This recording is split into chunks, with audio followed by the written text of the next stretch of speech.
দীর্ঘ ১৬ বছর পর অষ্টম শ্রেণীর শিক্ষার্থীদের জুনিয়র বৃত্তি পরীক্ষা শুরু হতে যাচ্ছে আজ।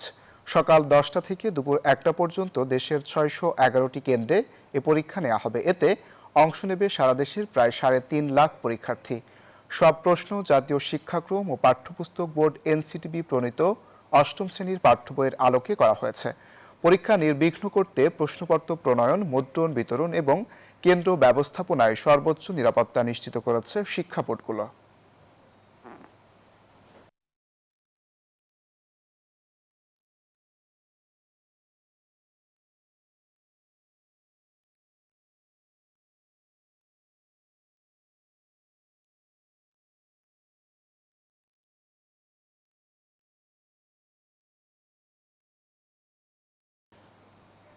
এ বিষয়ে আরো জানাতে যুক্ত হচ্ছেন সহকর্মীরা। শুরুতে যাচ্ছি চট্টগ্রামে, সেখানে আছেন নয়ন বড়ুয়া। জয়, ১.৫ দশকের বেশি সময় পর বৃত্তি পরীক্ষা ফিরছে। চট্টগ্রামের শিক্ষার্থী অভিভাবকদের কি বলছেন তারা?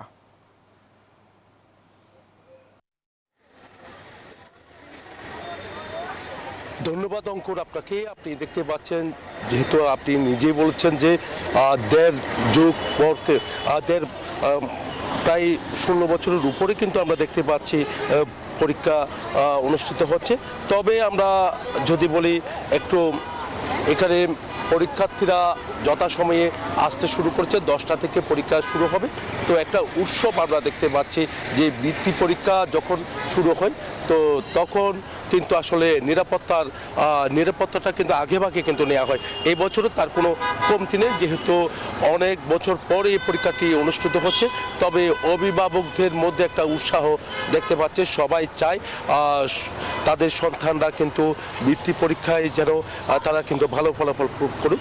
বৃত্তি পরীক্ষা বলতে যে একটা যাচাই বাছাই, যে পড়াশোনা কতটুকু করেছে সে যাচাই বাছাই। যেহেতু জুনিয়র বৃত্তি পরীক্ষা একেবারে ছোট থেকে কিন্তু যাচাই বাছাই করা হচ্ছে। যারা বৃত্তি পাবে তারা অনেক মেধাবী বলে আমরা এখানে সবাই গণ্য করি।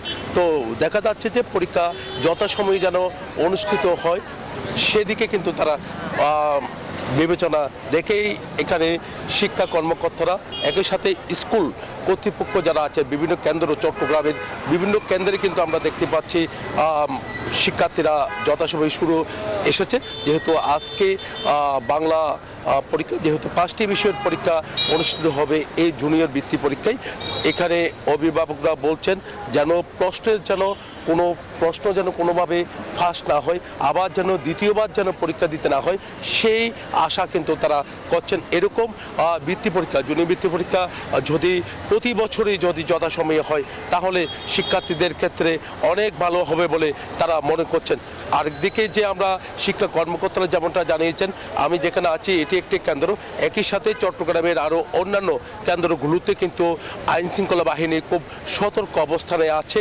এমনকি পরীক্ষা সংশ্লিষ্ট যারা আছেন তারা বলছেন যে সঠিক সময়ে পরীক্ষা শুরু হবে, আবার যথাসময়ে পরীক্ষা শেষ করতে পারে সেদিকে কিন্তু তাদের নজর রয়েছে। এমনকি প্রশ্ন যেন কোনোভাবেই যেন ফাঁস না হয় সেদিকে কিন্তু তারা কড়া নজর রয়েছে বলে আমাদেরকে জানিয়েছেন।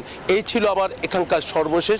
ফিরে যাচ্ছে আমার সহকর্মী, অপেক্ষা করছে রংপুরে মানিকের কাছে।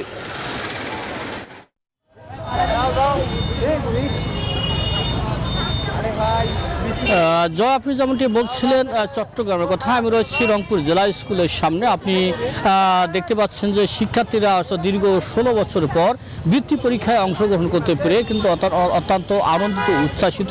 পাশাপাশি অভিভাবকরাও কিন্তু অনেকটাই উচ্ছ্বাসিত, আনন্দিত। অর্থাৎ অভিভাবকরা বলছেন যে তাদের সন্তানরা মেধার বিকাশ যেটি, সে মেধার মূল্যায়ন যেটি ডেভেলপ হবে বৃত্তি পরীক্ষার মধ্য দিয়ে, তেমনটাই কিন্তু বলছেন। আপনাকে একটি তথ্য দিয়ে রাখি যে এই রংপুরের অর্থাৎ দিনাজপুর শিক্ষা বোর্ডে আপনার 8টি জেলার 58টি কেন্দ্রে একযোগে কিন্তু এই পরীক্ষা অনুষ্ঠিত হচ্ছে। এই 58টি কেন্দ্রে পরীক্ষা অনুষ্ঠিত হচ্ছে এবং 40,231 জন পরীক্ষার্থী এই 58টি কেন্দ্রে তারা পরীক্ষা দেবে। একজন শিক্ষার্থীর সাথে একটু কথা বলার চেষ্টা করছি। মানে একটু আপনার সাথে কথা বলতে চাই, 16 বছর পর বৃত্তি পরীক্ষা অনুষ্ঠিত হচ্ছে, কেমন লাগছে একটু বলবেন? ভালোই তো লাগতেছে আমাদের, কারণ এতদিন তো থেকে আমাদের হচ্ছে শিক্ষার হার খুব কম ছিল, এখন হচ্ছে আমাদের মেধা যাচাই করার জন্য স্যারেরা হচ্ছে আমাদের এই পরীক্ষাটা নিচ্ছে। আমাদের হচ্ছে মানে আমরা হচ্ছে এতদিন থেকে যে পড়াশোনাটা করছি তার উপর ভিত্তি করে আমাদের পরীক্ষাটা হচ্ছে। প্রস্তুতি কেমন রয়েছে? ইনশাল্লাহ অনেক ভালো, দোয়া করবেন। কথা বলছিল একজন শিক্ষার্থী, তিনি বলছেন তারা কিন্তু উচ্ছ্বাসিত, অর্থাৎ বৃত্তি পরীক্ষা দিতে পেরে কিন্তু তার মনে যে আনন্দ তিনি সেটি কিন্তু তিনি বলছে। একটি বিষয় বলে রাখি যে এই বৃত্তি পরীক্ষার মধ্য দিয়ে শিক্ষার্থীদের কিন্তু মেধার যে বিকাশ, মেধার যে মূল্যায়ন সেটি করা হয়, অর্থাৎ যারা বৃত্তি পাবে তারা অত্যন্ত মেধাবী বলে বিশ্বাস করা হয়। আরেকটি বিষয় বলে রাখি যে এই 8টি জেলাতে বৃত্তি পরীক্ষার যে কেন্দ্রগুলো রয়েছে, বৃত্তি পরীক্ষার কেন্দ্রগুলোতে অর্থাৎ সর্বাধিক অর্থাৎ নিরাপত্তা ব্যবস্থা জোরদার করা হয়েছে। কেন্দ্র সুপাররা বলছেন যে অর্থাৎ সকাল 9:30টায় পরীক্ষার্থীদের কেন্দ্রে আসতে হবে এবং এরপর 10টা থেকে কিন্তু পরীক্ষা যথারীতি শুরু হবে। অর্থাৎ এই ছিল আমার কাছে রংপুর থেকে বৃত্তি পরীক্ষার সর্বশেষ খবর। একই খবর জানাবেন সহকর্মী রবিউল হাসান লালমনিরহাট থেকে।